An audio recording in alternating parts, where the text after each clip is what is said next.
Want to know what a 50-year mortgage could mean for you? Imagine buying a home and not paying it off until 2075. That's a reality some lenders are starting to explore. The 50-year mortgage. Is it a smart way to make housing more affordable or a trap disguised as a solution? Let's break down what a 50-year mortgage could mean for you. Whether you're a first-time buyer, a move-up buyer, or you already own but want to understand the market you're living in, this video is for you. Let's start with the big question. Why are people even talking about 50-year mortgages? It comes down to a few major trends we're seeing nationwide. Affordability is stretched thin. Home prices have grown much faster than incomes for years. There's high interest rates. When rates jump, monthly payments jump, which pushes buyers out of the market. Then we also have younger buyers that are squeezed. Millennials and Gen Z buyers are facing higher rents, student loans, and limited inventory.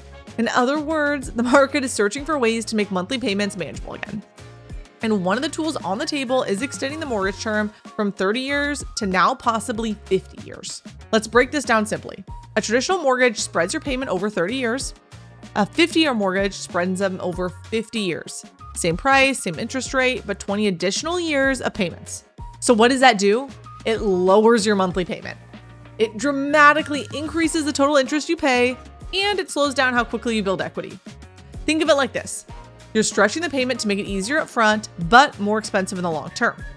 Let's look at a quick example. Imagine you're buying a $700,000 home with 10% down, and let's round it to a 6.5% interest rate just for comparison. A 30-year mortgage payment would be around $3,982 per month. Total interest paid would be $803,530. And on a 50-year mortgage payment, it would be around $3,551 per month. Total interest paid would be roughly $1.5 million. Same house, lower monthly payment, but nearly double the interest of a 30-year loan. That's the trade-off, short-term affordability versus long-term cost. But believe it or not, there are groups who could greatly benefit from a 50-year mortgage. One of those would be first-time buyers who are priced out. Lower monthly payments could be the difference between renting forever and finally owning. They could also help buyers in high-cost markets, places like Seattle and Bellevue, as well as San Francisco and LA, where the median price is already over $1 million, when we might see buyers needing a little bit more flexibility because of that. Another group it could help are investors. A 50-year loan means lower monthly expenses and potentially better cash flow on rentals, and it could help buyers who don't plan to stay for 50 years. Let's be honest, most people don't. The average amount of years people stay into a house actually just rose, but it rose to 11 years, which is far lower than 50 years. And so if the payments work today, they might not care about paying it off before retirement. Now, before we get into the downsides, let's talk about what this really means for you, especially if you're trying to break into the market for the first time. A 50-year mortgage isn't for everyone, but for some buyers, it could finally make homeownership possible. Lower monthly payments, stretching a $600,000 loan over 50 years instead of 30, could lower your monthly payments by about $500 to $600 depending on the rate, and that alone can be the difference between qualifying for a home or continuing to rent. Let's say you stay for 8 years, and let's compare what happens in that time frame. You'd pay roughly $26,000 more in interest with a 50-year loan as compared to a 30-year loan. But with 5% annual appreciation, that same home could gain about $265,000 in value, and that's without counting any principal you'd pay down. And I want to note, 5% annual appreciation is lower than we typically see on the Eastside in Seattle. On the Eastside, we commonly see 8 to 9% appreciation. So we compare that to renting, and let's say you're renting at $5,000 a month, which would cost you $480,000 over 8 years. Or let's say you're renting at $3,000 a month, which would cost you $288,000 over 8 years. And these numbers aren't including rent increases, which would likely be a big factor and another big price jump when you're looking at 8 years of renting. All of that, and you walk away with $0 in equity. So, while a 50-year mortgage isn't perfect, it is another way to think about access and opportunity. Getting into the market, building equity, and letting appreciation work for you. Then later, you can refinance or sell and use that equity to help you with your next purchase. And remember, just like we already have a 15-year mortgage where you would pay significantly less interest than a 30-year mortgage, every loan product is simply a tool. Some are going to help you pay less interest. Some are going to help you get a home sooner. and some help buyers compete in high-cost markets. 50-year loans aren't here yet, but we do have a lot of creative financing options designed to lower monthly payments and get your foot in the door faster. Because at the end of the day, it's time in the market, not timing the market, that really builds wealth. Okay, so that was a lot of good a 50-year mortgage could do, but let's talk about the risks as well. I think it could be really beneficial for some markets and not so beneficial in other markets. So let's get into it.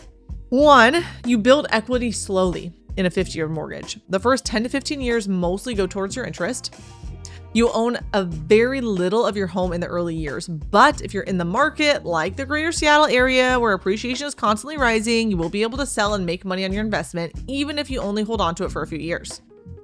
Number 2, you could become payment trapped. Because you're paying off the loan so slowly, it's harder to refinance or sell without depending on market appreciation, which again should not be a problem in the greater Seattle area, but could be a real issue in other areas. And then would a 50-year mortgage help or hurt the market? It really depends on who you ask. The arguments for is that it helps first-time buyers enter the market, as we already went over. It creates lower monthly payments, it offers flexibility during high interest rate periods, encourages homeownership in expensive markets, while the arguments against are that it encourages people to borrow more. It pushes prices up, it extends debt into retirement, it reduces long-term financial stability, leads to massive interest costs, but there's no one-size-fits-all answer. It really comes down to your timeline, your income stability, and your goals. But what would this mean for you if you're thinking about buying, if you're thinking about selling, or if you're thinking about investing? If you're buying, a 50-year mortgage might give you affordability today, but don't forget the long-term cost. Ask yourself, does a lower payment help me start building equity, or does it trap me? If you already own, longer-term loans could make move up buying easier. You could unlock a better monthly payment on your next purchase. And if you're investing, cash flow could improve, but equity growth slows dramatically. You need a strategy, not just a low payment. If you're renting today, this could be the difference between continuing to rent and finally becoming a homeowner. And that part matters, even if it takes longer to pay the home off, especially to get your foot in the door of homeownership and move up in a handful of years once you've gained some equity. This, as opposed to not making any equity in renting, is so huge, especially for those that are young. Here's the bottom line. A 50-year mortgage isn't good or bad on its own. It's a tool. For some people, it could be the key to finally owning a home, and for others, it could become a decades-long burden.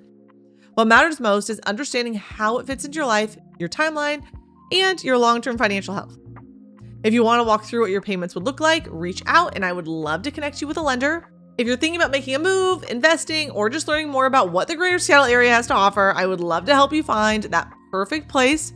I work with clients at all price points and guide them through every step of the process. Don't forget to like this video and subscribe for more home tours, neighborhood tours, and market updates. If you have any questions, drop them in the comments or reach out. I would absolutely love to chat with you. Thanks for watching, and I'll see you in the next one.